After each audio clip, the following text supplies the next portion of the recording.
This is Proxy Countdown. We are back for 2025. Welcome to the big show for the week of January 20th, alongside my tag team partner, Matt Muscardi. I'm Damian Rollis. On today's countdown, Ulta Beauty has come to their senses. Melody Hobson is Googling Dunkin'. No more women at Southwest Airlines. ISS has very picky tastes. And on the big vote, is this the year shareholders come to their senses on drug kingpin Stefano Pacino?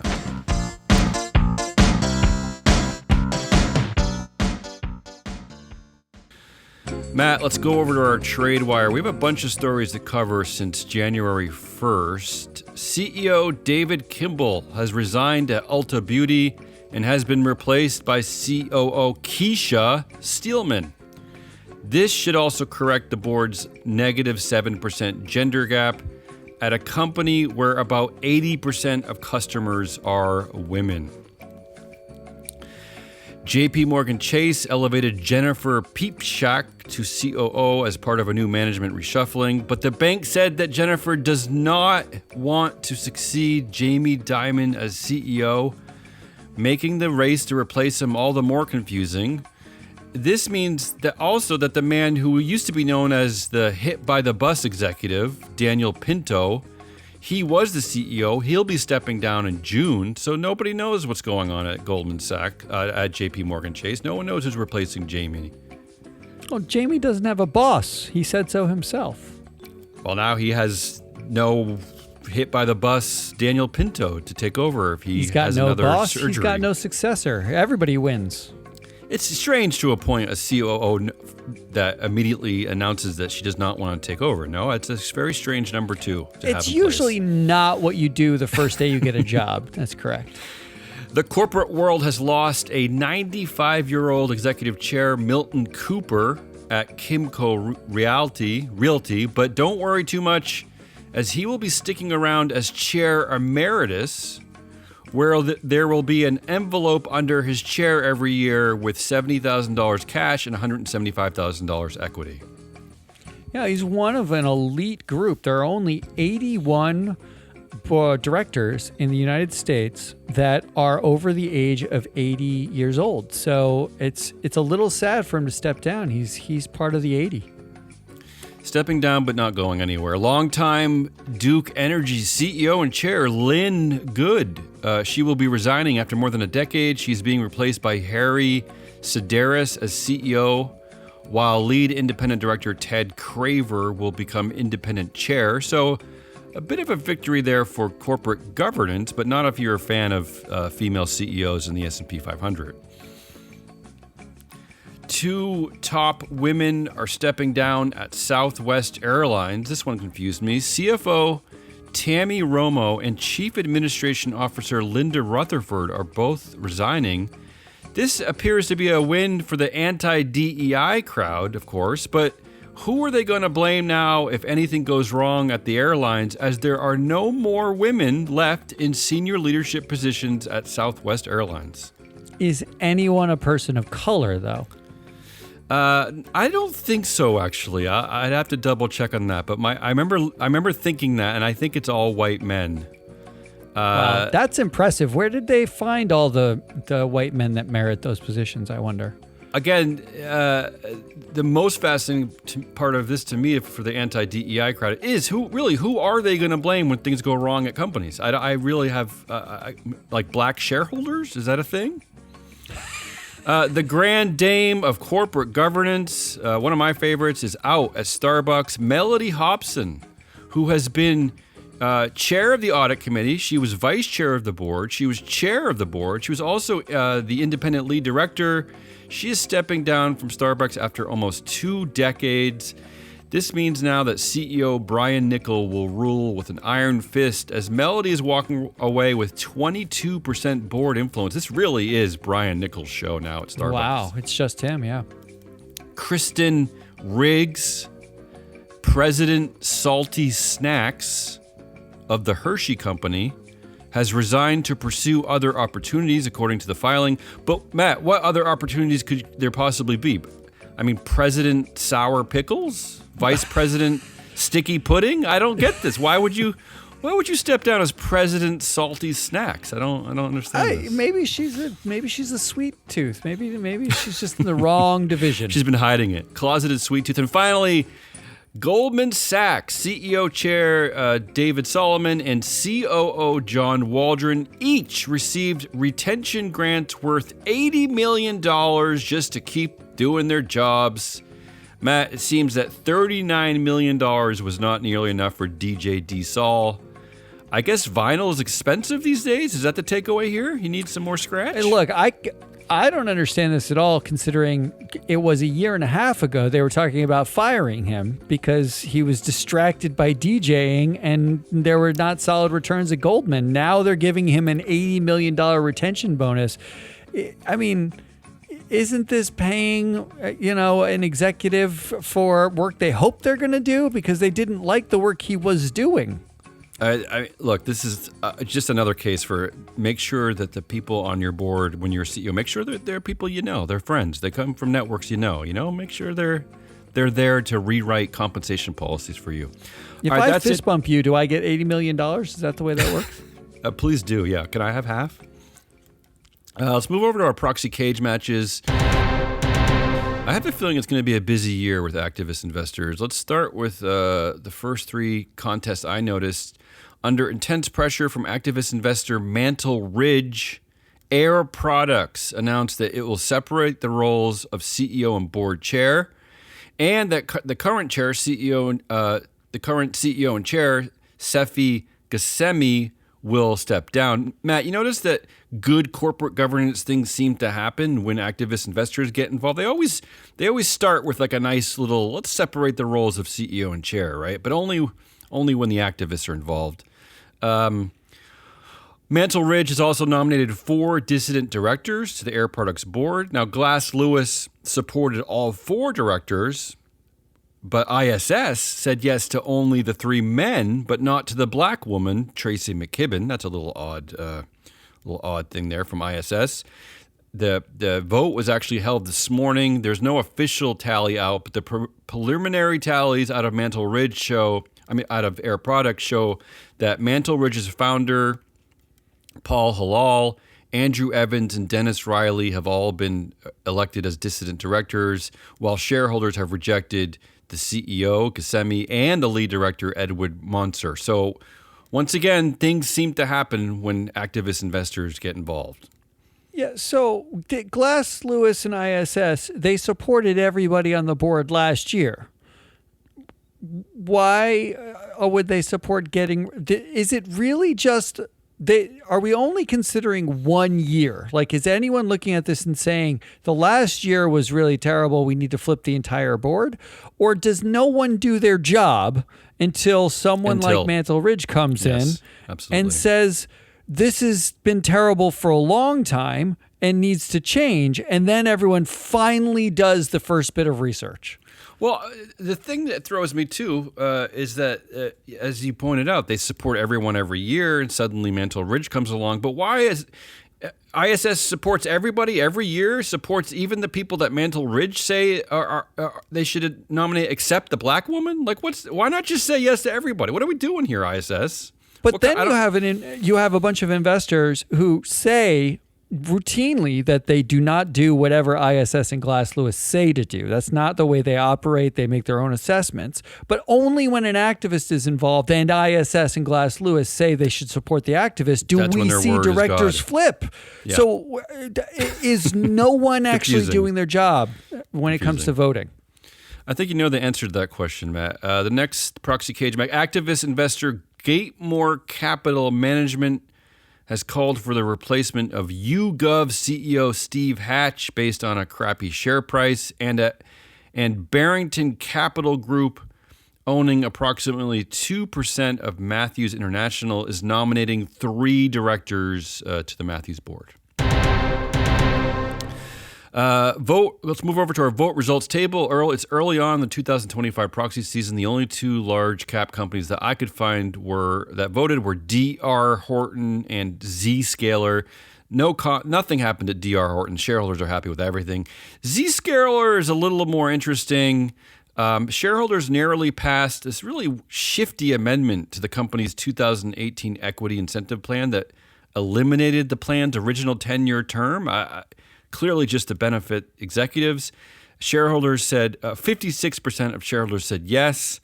But the problem here is that the co-founder, CEO, and chair, Jay Chaudhry, appears to control anywhere from 20 to 40% of the vote. It's kind of unclear. There's a lot of family trust going on there. 20 to 40. Well, I think, I checked MSCI. MSCI says he has 20% of the vote. I think they could be wrong. I think he might actually control a bit more. But anyway, also shareholders also 40% against overboarded director Charles Giancarlo. So again, another one of these situations where some things irritate shareholders. Like we often joke about how if you're under 75% of board attendance, meetings attendance, you'll definitely get a vote against you. And it appears to be maybe if you're overboarded, shareholders are upset. But the pattern is really not clear or consistent. Oh, what if that 40% vote against was Jay Chaudhry, do you think? Well, that's why I mentioned that, because it would suggest that nearly every shareholder was against Giancarlo if Jay supported his fellow director, right? I don't know. I don't know how suddenly shareholders all decide en masse, because this couldn't all be the effect of ISS and Glass Lewis, could it be? Maybe it is. Their general, top level policies, or their most basic policies include voting out overboarding, voting out attendance failures. That they'll generally recommend against those directors. So it actually just seems to be everyone is following the most basic, inane, least analytical approach to proxy voting. That does seem to be what it is. All right, let's move over to the big vote. Or I guess I should say big votes. We're going to try something different this year. Instead of going into an extremely deep dive on one company, we're going to try to cover several companies at once. Although if you want a deep dive of a single company, we're happy to create that for you. Reach out to us and we can work out a deal. I love Matt's deep dives that we did in the past. But let's try a little bit different, Matt. We've selected 5 large cap companies to begin with that all have meetings coming up next week. They are Becton Dickinson, Visa, Jacobs Solutions, Walgreens, and Scott's Miracle-Gro. Is that the one you wanted to add? Yeah, Scott's Miracle-Gro. So we'll just go back and forth here, Matt. We each looked at these companies independently, and we each have a few recommendations for voters. So why don't we start with Scott's Miracle-Gro? All right. So I think there's I structured these with an obvious win and then a backdoor win, and and then maybe a fan favorite shareholder proposal if there is one. I like it. The obvious win here is there almost never is, but the obvious win at Scott's Miracle-Gro is, look, this is a company that has made in the bottom third of its industry peers over the last 7 years. It's hard to say goodbye, I know. But Jim Hagedorn, who's the CEO and chair of this company, is the kid of the founder of Miracle-Gro, and he made the merger happen.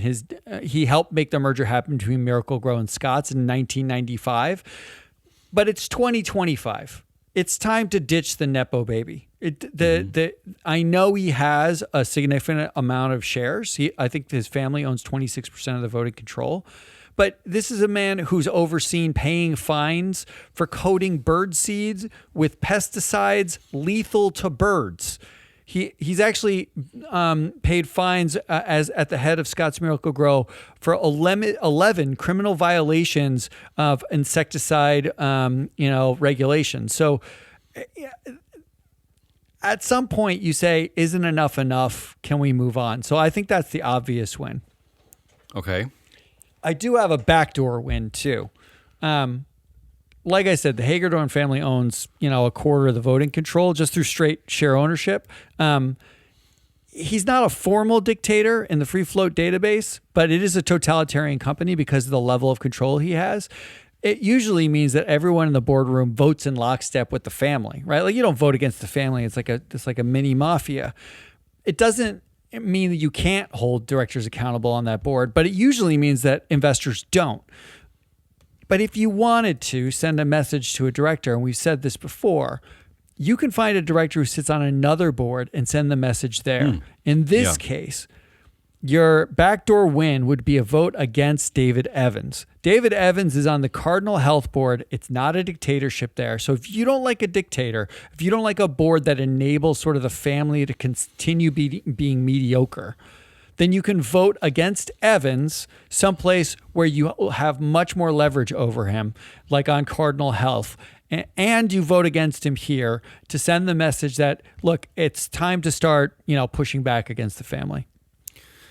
I generally agree. There are only 4 directors up for election, unfortunately, at this board. One of these insipid boards where you're only allowed to weigh in on a portion of the directors every year. Matt, it's a little tricky for me. First of all, there are only 2 women on this board, which is really rare at a large cap company. So at a minimum, I would say to target the very useless Stephen Johnson and Adam Hanft, who've both been on the board since 2010. They have combined, they have like 5% of influence. Just get rid of them and get 2 women on the board. That seems like an easy win. And also, the other tricky one is Catherine Hagedorn Littlefield. You mentioned the Hagedorn family. Now, she's on the board with, is it her father? Is that who it is? I'm not. No. Brother. Well, they're both the same age. Brother, sister, husband, wife. I'm not really sure. But do we need, Matt, to your point, do we need 2 family members? The problem is that these are the nepos you get rid of, right? Right, but the problem is if you get rid of Catherine, you only have 1 woman left, which is outrageous. So, women like to kill weeds too, don't they? They want to kill birds and weeds. So, yeah, that's my kind of easy advice is at least get rid of the 2 useless dudes who've been there since 2010 and replace them with women. So that's it for Scott's Miracle Grow. So how about we're Becton? aligned we're aligned with Evans, and I would say for Hanft, he actually is on another board too, 1-800-Flowers, which is another sort of family-run totalitarian company. Yeah. It's like another company we don't need. At some point, do we really need a guy who just goes from family to family that like does things like grow flowers and kill things around flowers? Like, find some. Let's try a new angle here. Yeah, I'm with you. How about Becton Dickinson? This is a company we actually covered extensively last year. What do you think about Becton Dickinson? So last year I was pro Bertram Scott, mostly as a counterbalance to the newish CEO at the time. This year, it's Bertram Scott is not a counterbalance. He is not independent. The obvious win here is when your lead independent director has been there for 22 years and has one of the most powerful networks of anyone on the board, it's time for them to stop being on the board because they're not independent. They're just being used to bring in friends and actually bolster, the management. So I'm out on Bertram Scott. I actually agree with you on this, on Bertram Scott. I looked at this company as I was focusing on our data a lot for my recommendations at freeflowanalytics.com. They have Becton Dickinson has a minus 18% gender gap. So it's a boys club going on at Becton Dickinson. Maybe this is why we see a CEO pay ratio 396 to 1. It's ridiculous. So I say not only get rid of Bertram Scott and his 11% influence, also get rid of the compensation committee chair, Andrew Eckert, and his 8% influence. And there you go. You've kind of won back your gender gap if you can get 2 powerful women in their place. That's my point of view. How about Visa? Visa's always a complicated one to analyze. What do you have on Visa, Matt? Visa is complicated, especially because they have like 19 share classes as a result of antitrust action against them. I think the obvious win here is a vote against Francisco Javier Fernandez Carbajal. Okay. I don't know why investors keep voting for a director that's been there for 17 years. In the UK, you're not independent after 10, right? So why do investors in this country think that a 17-year vet to a board with a below batting average on TSR and earnings, why do we think that that person not only deserves to be there, but 17 years they're still independent? He's also one of 3 directors who've stayed on the board since Al Kelly's CEO-ship, since the time when Alfred Kelly was the CEO. It's time to go. I know we're all about continuity and we like to keep people in place for long periods of time, but it's not, you're not a monarch. Get off the board. And investors, wake up. 17 years is too long. It's way too long to be on the board. Which brings me to a backdoor win. Okay. Visa is one of the most connected boards in our entire database. 55% of directors are connected. And of the board members currently, Denise Morrison is by far the most connected on this board. She's connected to 4 directors on the board now, 5 different ways, but also connected to departed board members as well. So she has a lot of connections to Visa's current board and its past boards. Why it matters. If you're sitting on boards with people who are in your business circle, it's really good for expediting a decision. It's really good for going out there and getting something done quickly, a short timeline to getting to agreement. But it's really bad for risk assessment. And the risks we're talking about are massive. Visa is currently still trying to settle antitrust claims it has with between it and MasterCard that it monopolizes payment networks. It's actually been accused of shutting down competitors by buying their partnership so that they won't compete and offer cheaper products. It is on its board is a bunch of blue chip U.S. companies who all have their own problems and are basically still sitting on boards. Someone from Clorox, the CEO of Clorox, major data breach in the last year and a half. Goodyear, they have more than 70,000 open asbestos cases. They're being sued by the EPA right now. Disney, who's had a rash of problems with succession planning, not to mention that everyone is calling them woke. That could be a problem somehow. But Quest Diagnostics, 11 million patient data breach. This Visa, if you're going to data breach someone, Visa is the perfect company to data breach. And you have at least 2 directors who have overseen horrible data privacy practices in the last 2 to 5 years. Yeah. So this is going to work well with my recommendation coming up. Yeah, go ahead.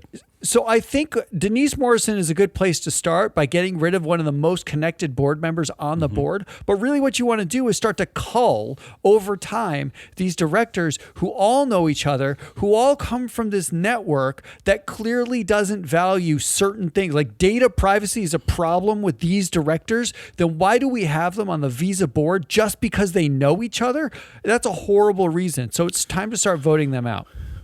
Before you get to the shareholder proposals, let me just add on to that because we're kind of in alignment here. Once again, I'm going to be doing this a lot this year. I was focusing on the gender gap at these companies. So Visa has a gender gap of minus 11%. They're led by 2 men who control about 40% of influence. That's the CEO Ryan McInerney and the chair Terry Lundgren. My thought is that it's time to break up this club. I would suggest you vote Terry Lundgren out, but or if you want to do some kind of negotiation with Visa, I would suggest trying to demote Terry Lundgren, get him out of the chair position. You have a woman on your board right now who I think is perfect for the chair, especially based on what you're saying, Matt. First of all, she's 51 years old compared to Terry, who's 73. And her background, she has a finance background. She came from Oracle. And most recently, she's CEO of a cybersecurity company. To me, her name is Pamela Murphy. That's your chair of Visa. That's who you should promote to chair. You don't need Terry Lundgren. That's my point of view on their board. Yeah, I have no problem with that. I wasn't thinking about replacement. I was thinking about here are the obvious problems because investors are not yet even articulating what the problems are on boards, much less the fact that you can replace them with somebody who fills a need. Well, here's why I approach it from that perspective, because I know that a lot of our clients or potential clients or people that we talk to are uncomfortable, with the very aggressive no vote, right? But before they get to a no vote, maybe ideas like this could give them leverage. And I know they get to have conversations with these companies, so maybe they can approach it from a different perspective. So what do you have on there on the nauseating shareholder proposals going on at Visa? One of those. Oh, this is a fan favorite, baby. This is great. It's the National Sarcasm Legal detected. Policy Center, NLPC. That one of the National Legal Public Policy Center research. Those really banal named but horrible organizations. Probably NLPC, one of our greatest leaders of hate these days in America. One of our greatest organized, it's like proxy groups. hate. I've never. It's just pure shareholder hate. proxy hate. Pure hate. NLPC makes one of the most wonderfully cynical asks for a report as a shareholder proposal this year. They're asking for a report on how the company says in a lot of places it doesn't discriminate against people based on gender, sex, religion, all the typical things that companies don't discriminate against because either they legally can't or they know that you're trying to attract the best talent. Well, NLPC decided that because they say they don't discriminate against gender, they might actually be discriminating against detransitioning employees through its benefits program. As in, their benefits program doesn't specifically say they will cover detransitioning employees. And by detransitioning, I mean people who are trans, but are detransitioning back to their biological sex of birth. This is what the NLPC is focused on. This is what they're focused on. It is one of the best smoke and mirrors because it has nothing to do with Visa, right? Like it has, I'm pretty sure it has nothing to do with anything, honestly, other than their desire to hate. It is purely an anti-trans, but it's so backwards and cleverly done that they're. I'm sure they actually were, giving themselves, high fives for coming up with this as a strategy. Sure. I did a little bit of math, a little transphobia math for you, because I wanted to know. If you took the NLPC at their word, who are they protecting? Right. Yeah. Like they're saying they're protecting detransitioning employees. Visa has 31,000 employees. Studies show that 0.5% of adults identify as trans. 0.5%. Is it that high? I didn't even know it was that high. Okay. 0.5%. These are all estimations because there's no good counts of this. In fact, there was only one study that was done on the number of people who detransition, and that study is woeful. It's really bad. It said it was around 10%, but let's take that at its word, even though it's a woeful study, right? Okay. We have no idea the veracity of these studies. That would mean this proposal targets potentially 15 employees at Visa. That's the number of employees that they're worried are being discriminated against. Meanwhile, the NLPC has been filing at every other company to get rid of DEI programs. And at Visa, the DEI programs cover 6,600 Black and Hispanic employees. So the most cynical thing you could do is target, we are fighting discrimination against detransitioning employees, not illuminating the fact that if you just use the statistics, the bad statistics, there could be 15 of them. But we are actively trying to shut down the equality and inclusion of 6,600 of your employees at the same time. Yeah. It's really fantastic. It's the easiest no of all time. Where's Exxon to sue them? Why can't Exxon step in at Visa and sue the National Legal Policy Center? What are we doing here? What are we doing? Of course I'm in agreement with that one. A big fat no on that. Let me also add a yes on the New York City Carpenters Pension Fund has a proposal called New Director Election Resignation Governance Guideline. So basically, it's not the strongest proposal, but I'm still for it. Basically, they're asking shareholders that if a director fails 2 straight years to garner a majority of votes, that director has got to resign, no questions asked. So fine, that sounds good enough to me. I would say just 1 year is enough to resign, but I'll take 2. There's no way that that's going to pass, and there's also no way that the hateful one against trans people is going to pass either. I can't believe in the alternative democracy at all that you need to have failed getting enough votes twice in order for you not to get elected. Well, I mean, does this not reflect the crazy 2025 that we're living in anyway? That the New York City Carpenters Pension Fund is putting up that proposal against this hate-filled proposal about trans people. I mean, right? I mean, that shows you the what's going on the left and right pretty succinctly. No. As succinctly as it gets. Yeah. Okay, let's move on to Jacobs Solutions. I got one obvious one here. It's pretty quick. Look, there's 4 women on this board with an average of 3% influence each, according to Free Flow Analytics data.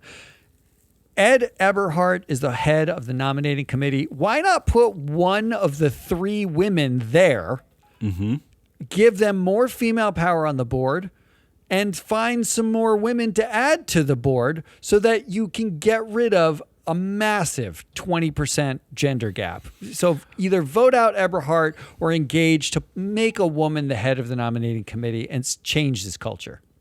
We made these recommendations separately, but we're almost completely aligned on Jacobs Solutions. I've also focused on the negative 21% gender gap. I was looking at Eberhardt. I ended up selecting pay committee chair and the longest tenured director, Peter Robertson, and his 25% influence. But target who you want. But if you're worried about pushback, about being too negative, have the women ready that you want to nominate, that you think that should be on the board, and why, and their skill set and why you think it's a good match. And don't worry about the people whose feelings are hurt.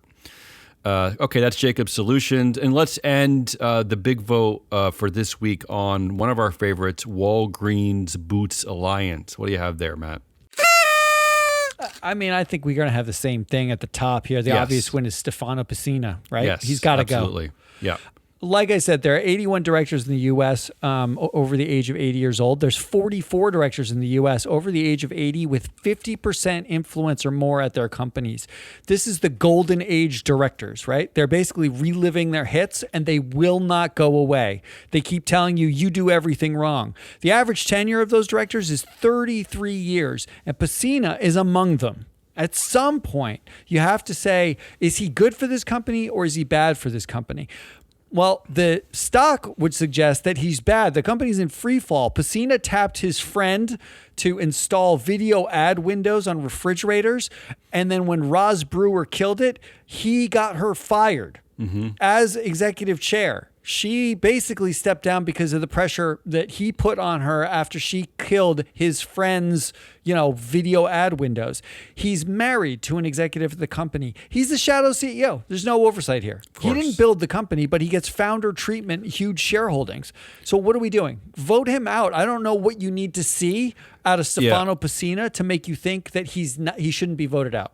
And let me, before you get to your other recommendation, let me add to that we keep referring to the miraculous activist investors who sometimes own about 1 to 2% of company shares, and they change anything they want to and everything. Everyone loves them. Everyone agrees with them. So why do we still allow corporate governance situations where a man who controls 17% of shares is also allowed to not only be on the board, but to be an executive on the board? This guy's already going to be there. He's already going to have an office. He's already going to be yelling at them constantly. He already has incredible influence. Why are we letting this guy on the board? It makes absolutely no sense to me. I just don't understand how, the stock is horrible. Everything's Like, horrible about Walgreens. They're shuttering another 400 stores as we speak, right? I think that headline came out since January 1st.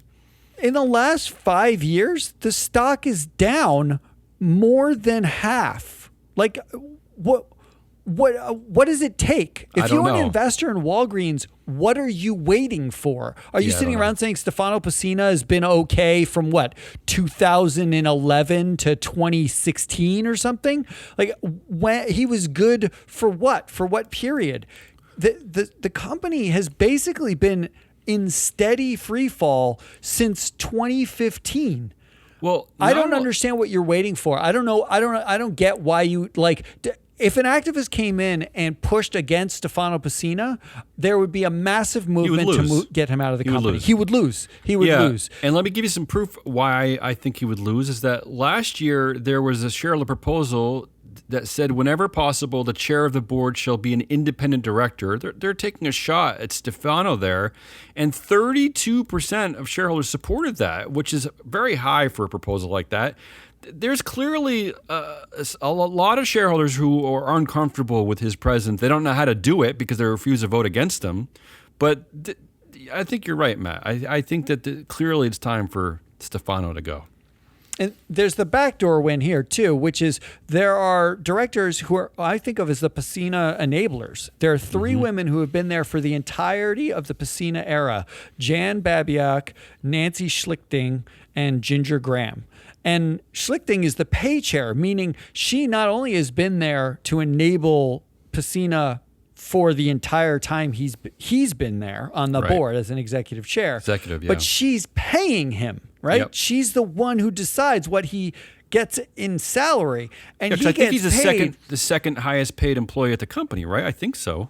An insane amount of money considering he's just executive chair. He's not even the CEO. No. And the company's in free fall. What do you get paid for? So the backdoor win here is if you don't think you can vote out Pessina, but you can vote out one of the three enablers, starting with Nancy Schlichting.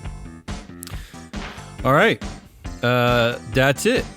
That's the proxy countdown for the week of January 20th, 2025. Join us next week when we jump back into the alternative democracy pool. Forever on the lookout for shareholder sharks and wayward directors drinking rancid pool water.